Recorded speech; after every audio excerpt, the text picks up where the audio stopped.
Okay, so we're back again. I don't know how many of you have stayed with us.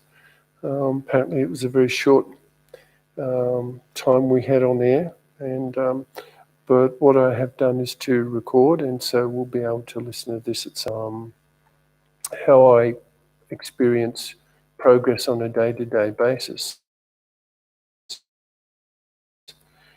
And the next question is aspects that I talked about make it a very personal thing, to relate it to change within the self, transformation of behavior and attitudes towards people and the world in general. And I think if you are working on the self in this way, meditation takes, and that is the thing with the study of anything.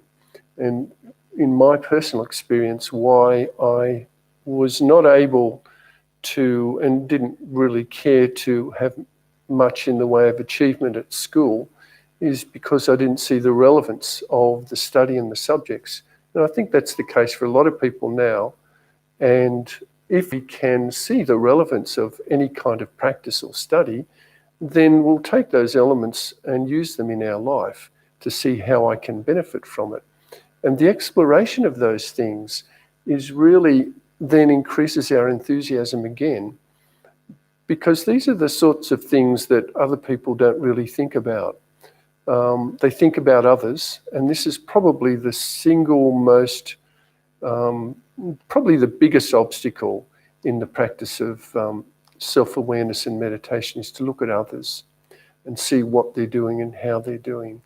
One thing is, if you're an observer, that's one situation. But I mean where you're looking and observing and feeling upset or disturbed. That's a different situation and not at all a learning process necessarily. So this process of learning and study is something which keeps relevance to spiritual knowledge and gives us enthusiasm. So in also referring to this question where it goes on to say, what should I know about meditation the way the Brahma Kumaris teach it? So we do have a very simple and basic knowledge set that we refer to, and that is the nature of the self, the soul, the anatomy of the soul as we describe it, with mind, intellect, and subconscious, how these things work together. And the process of learning and understanding and meditating through that is one where I use my intellect. Not overly, because we also, whatever thoughts we create, they need to be, in a sense, if they're good thoughts, they need to be digestible to us, because we have to embody things in our life. We have to make good thoughts part of our activity, our attitude, and our behavior. So meditation really involves this absorbing of good things, absorbing of virtues in our life, and in particular, the initial quality of peace, to make it so much part of your life that you're not even having to think about it. It becomes, well, we say second nature, but actually first nature. It's our original nature is peace, and that's the kind of core practice of meditation that we have.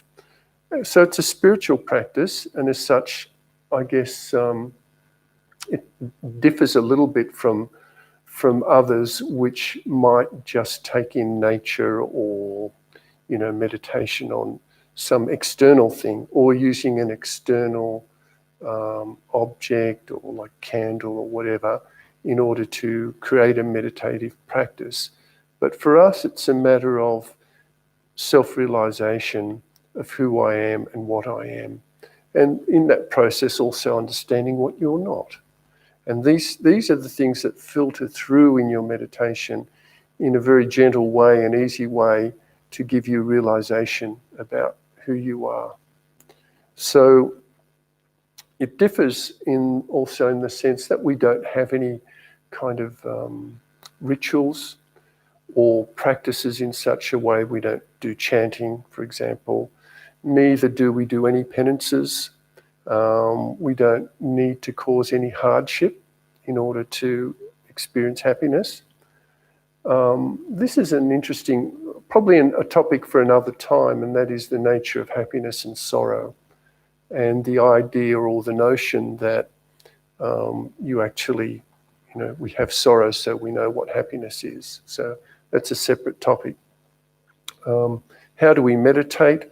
It's in the beginner's course, we have a process through which you're giving basic knowledge, which you then sit and you practice having thoughts of that type and of that quality.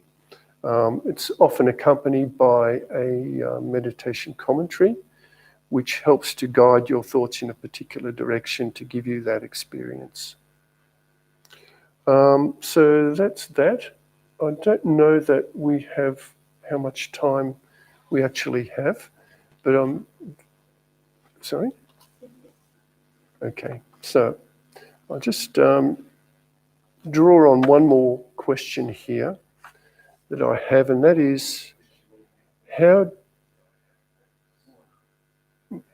okay, so the next question I have here is, how do you not get drawn into dramas? So here's a very big question.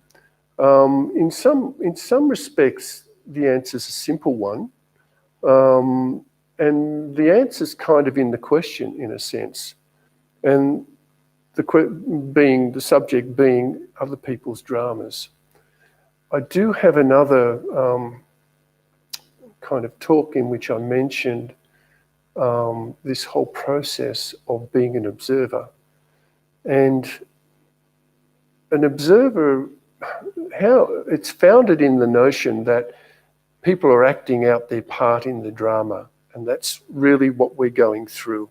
So we're looking at other people's acting in the drama. So sometimes other people's acting is quite compelling. And I think this is where we get drawn in or hooked in to another person's behavior when it's very compelling. And what it does is, and some people draw us into their thing by creating this sort of interest in what it is that they're doing. And we need to use our intellect to see whether something is wasting our time or not. And that's really the difference between us in the end having a successful experience of our life or unsuccessful, is how much we were influenced in a negative way by the world around us, how much we were able to take control and to remain as a detached observer in what's going on. And so this thing of people's dramas is an interesting notion, because sometimes it can be interesting, but we find that we go down a path for a while and we go, well, why did I get caught up in this? Why did I allow this to take hold of me? This is where we need to observe our own self and where we're going. If you don't have your own direction, you can be sure that something or someone in the drama that's around you will take your attention.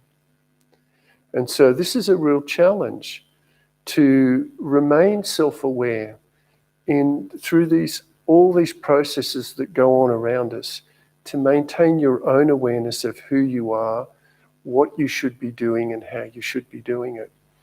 And I guess the thing is to ask a question of the self. Do I need to be involved in this? To what extent do I need to be involved in this? Now, it does happen from time to time that people get upset because we're not involved in their drama. But that really speaks to a lack of realization on their part. And whilst we do give care and attention to thoughts and feelings of other people, we also have to have our own boundaries and our own lines, which we don't have to cross. So we might be very tolerant of someone, but it doesn't mean that we necessarily, for example, agree with everything that they're saying, and it shouldn't be construed like that either.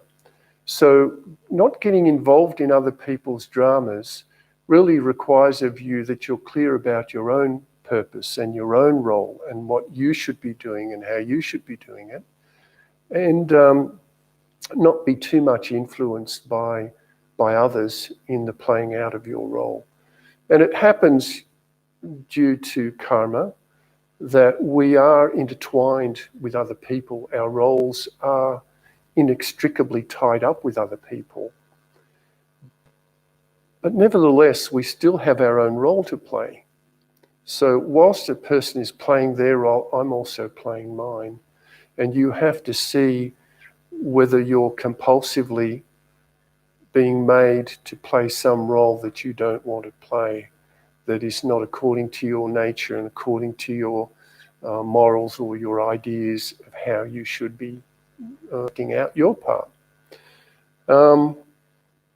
So that's my response to that drama of not being drawn into it. And in some instances, we can't actually do anything for other people who insist on playing a role that, may not be, we don't see it as all that beneficial, or it's not going to end up in a good place. Sometimes we can't do much about it, certainly on a verbal level, or, sometimes we can't say things to people. I'm sure you've all experienced that in your life, that there's nothing you can say to make a person change their mind. In that instance, we just need to be detached and have good wishes.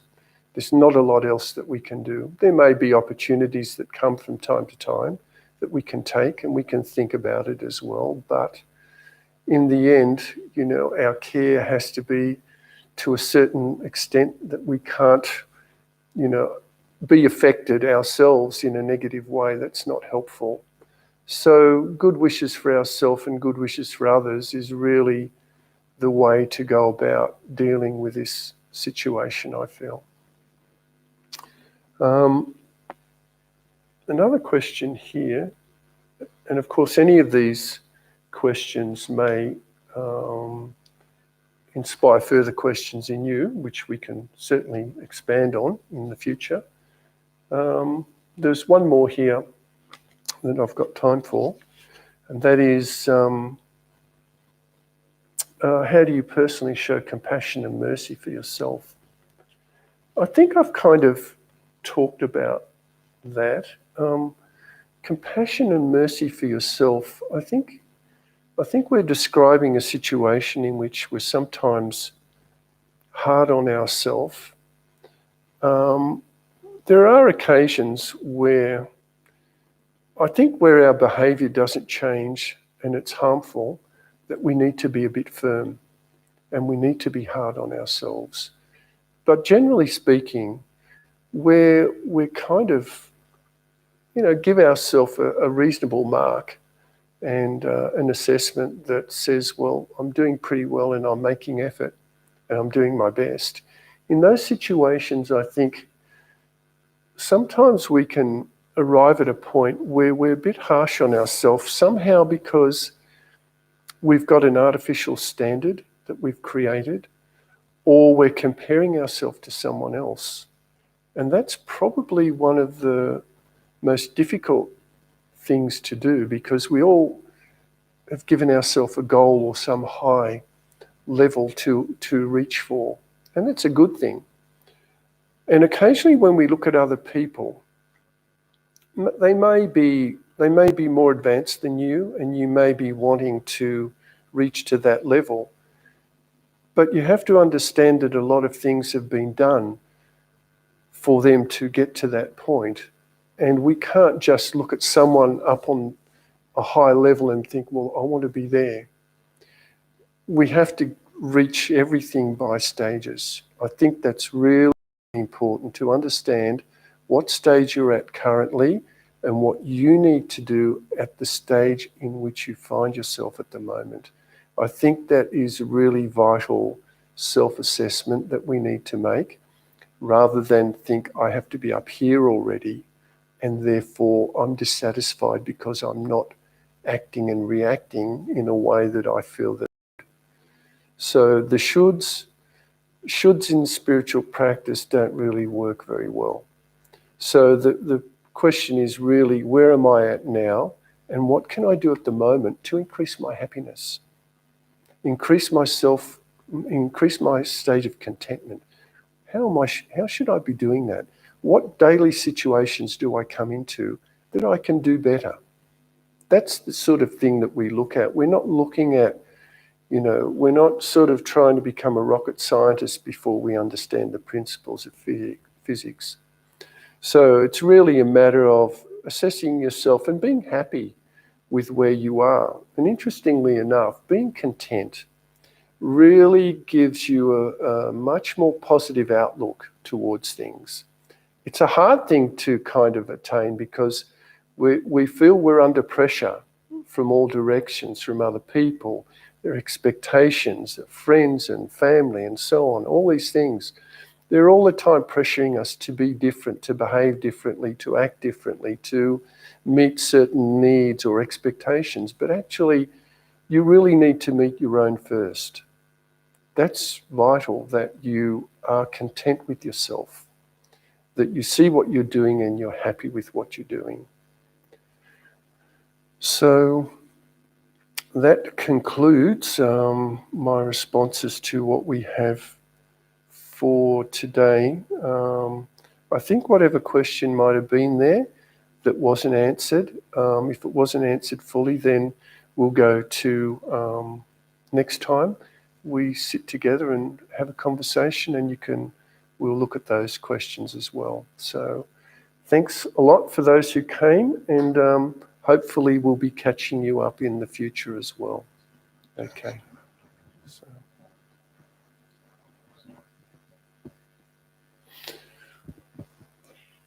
So that was very, very interesting. And I hope that we can go over a little bit and have some more questions. So that must have prompted you to write some more questions in, send us some more questions, and Pete will answer them another time. So it's very good for you to have questions. Keep that mind working, and you'll find a difference in your life. So thanks for being here, and we'll see you soon. Bye.